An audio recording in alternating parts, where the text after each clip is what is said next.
नमस्कार दोस्तों, आप देख रहे हैं YouTube चैनल ज्ञान स्टार प्लस। आप सभी का हार्दिक स्वागत और अभिनंदन। तो दोस्तों, आज हमने कमेंट चुना है श्रीमान भारती जाटव दतिया MP का।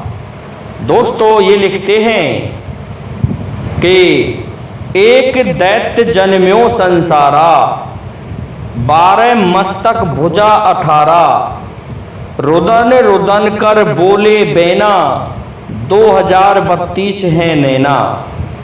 दोस्तों, बहुत सुंदर कमेंट, लेकिन श्रीमान भारती जाटव ने अंत की जो लाइन है कुछ अटपटी डाल दी है कि 2032 है नैना, जबकि 4032 नैना होने चाहिए थे। तो दोस्तों, आज हम इनकी इस पहेली का उत्तर देने की कोशिश करेंगे। दोस्तों, इसका उत्तर जानने से पहले जो भाई हमारे चैनल पर नए हैं और जिन्होंने अभी तक हमारे चैनल को सब्सक्राइब नहीं किया है, तो वो पहले अभी हमारे चैनल को सब्सक्राइब करें, साथ ही बेल आइकन को भी प्रेस कर दें, जिससे कि आने वाले वीडियो का नोटिफिकेशन आपको मिलता रहे। तो दोस्तों, हम ये कहानी बताएंगे कहाँ जाकर के लगेगी ये पहेली। दोस्तों, क्या होता है, जब पांडव हिमालय को चले जाते हैं अपने मोक्ष प्राप्त करने के लिए और अपने पुत्र महाराज परीक्षित को राज्य दे देते हैं, तो महाराज परीक्षित ने बड़े धर्म के साथ राजपाट संभाला। लेकिन क्या होता है दोस्तों, उस समय भगवान कृष्ण भी अपने लोक को जा चुके थे। इस पृथ्वी पर कलयुग आ गया और कलयुग ने क्या किया कि महाराज परीक्षित के राज में पृथ्वी जो गौ माता बनी हुई थी और धर्म था, इन दोनों के पीछे एक चांडाल का रूप धारण करके दौड़ रहा था। महाराज परीक्षित भी वहां पर भ्रमण करने के लिए गए हुए थे। तो महाराज परीक्षित ने कहा कि तू ये क्या कर रहा है, मेरे राज्य में तू कौन है? तो महाराज परीक्षित से कलयुग कहने लगा, तू क्या कर लेगा? अरे पार्थ था, वो मर गया, अब तू क्या कर सकता है हम जैसे राक्षसों का? इस पर कहने लगे महाराज परीक्षित के पार्थ ही तो मर गया है, लेकिन उनका पुत्र तो नहीं मरा। मैं अभी तो मैं समाप्त कर देता हूं, मैं उन्हीं का पौत्र हूं। तो जब मारने लगे तो कलयुग समझ गया कि ये मार देगा, लेकिन अपनी माया को छोड़ करके कलयुग अपने असली स्वरूप में आ जाता है, जिसके 12 मस्तक थे और 18 भुजाएं थीं।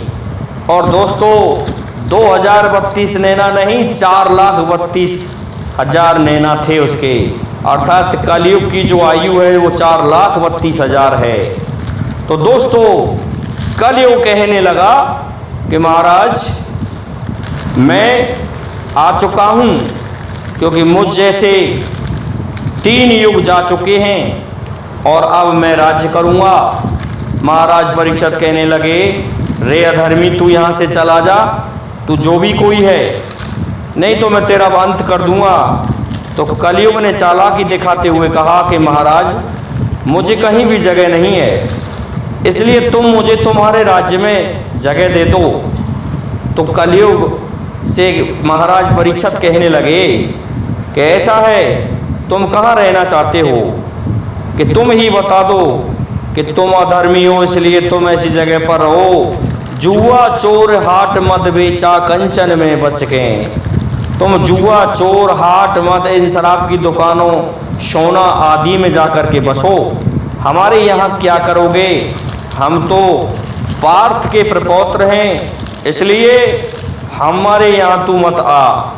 कलयुग बोला, बस महाराज मिल गई जगह, आपने कह दिया कि मैं कंचन में बसूंगा।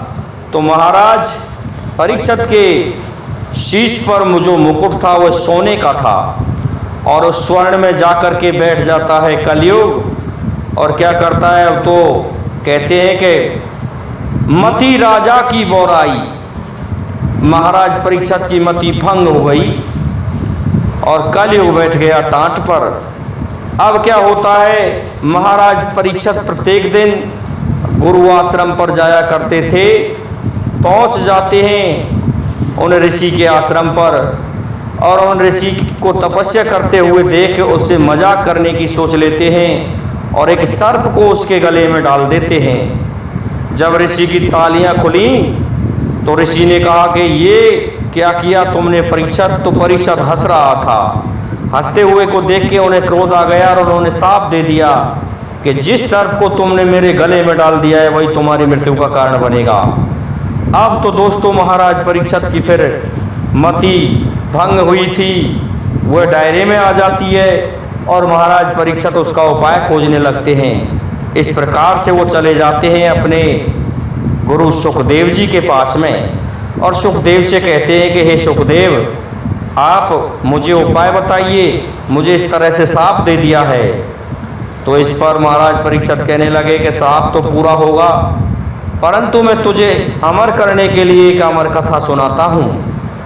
तो महाराज परीक्षित के लिए अमर कथा सुना रहे हैं सुखदेव जी और महाराज परीक्षित सुन रहे हैं। दोस्तों हुआ क्या, अचानक एक दृष्टांत कह डाला सुखदेव जी ने कि तुम्हें नहीं पता पांडव नंदन, तुम्हारे कुल में तुम्हारे पूर्वज ऐसे हुए थे जिन्होंने हाथियों को भी उठा के आसमान में फेंक दिया और उनके मरे हुए सब आसमान में आज भी मंडरा रहे हैं। इस बात को सुन के परीक्षित कुछ नाक सिकोड़ लेता है। नाक सिकोड़ने पर सुखदेव जी कहने लगे कि परीक्षित बस हो गया साफ तो पूरा, क्योंकि तुम सभी जगह से वज्र के हो चुके हो, लेकिन तुम नाक से कच्चे रह जाओगे और इसी जगह से तुम्हें वह सर्प डस लेगा। दोस्तों इस प्रकार से महाराज परीक्षित नाक से कच्चे रह गए। इधर जो शर्त थी महाराज वासुकी और अर्जुन की, वह शर्त पूरी होनी थी, क्योंकि वासुकी की पुत्री नवलदे महाराज परीक्षित की मांग थी। जैसे ही वो परीक्षित के यहाँ पांडवों के यहाँ राज्य में गई पानी लेने के लिए उस अमृत कुएं से, तो जैसे ही पानी लेने गई तो परीक्षित ने उसे वहीं पकड़ लिया और उसे अपनी रानी बना लिया। इस प्रकार से महाराज वासुकी ने परीक्षित को डसने के लिए बेड़ा डाल दिया और अब तो भूरी सिंह जिसे शावड़ कहते हैं वह उन्हें डसने जाता है। लेकिन दोस्तों मुंह में एक चावल का दाना चला गया, तब कहा था कि जिसका खाइए अन्न पानी उसकी करिए आवरदानी, ऐसा कह करके वह वापस लौट आता है। लेकिन दोस्तों होता क्या है, उस बीड़ा को चबा जाता है तक्षक और इस प्रकार से तक्षक चला जाता है। तो श्रीमान भारती जाटव जी, एक दैत्य जन्म्यो संसारा, 12 मस्तक भुजा 18, रुदन रुदन कर बोले बेना। रो रो करके वह महाराज परीक्षित से इस तरह से कह रहा था कि महाराज परीक्षित मैं कहाँ रहूँगा, मेरा समय अब आ गया है। तो उसके 2032 हैं नैना, लेकिन उसके नैन तो 4032 हैं, उसका समय 4,32,000 वर्ष है। तो मैं समझता हूँ जहाँ तक है मैंने आपकी पहेली का उत्तर देने की कोशिश की है। कमी रह गई तो आप कमेंट करके बताना। दोस्तों आज के लिए इतना ही काफ़ी है। जय हिंद, जय भारत, जय जय श्री राधे, जय जय श्री राम।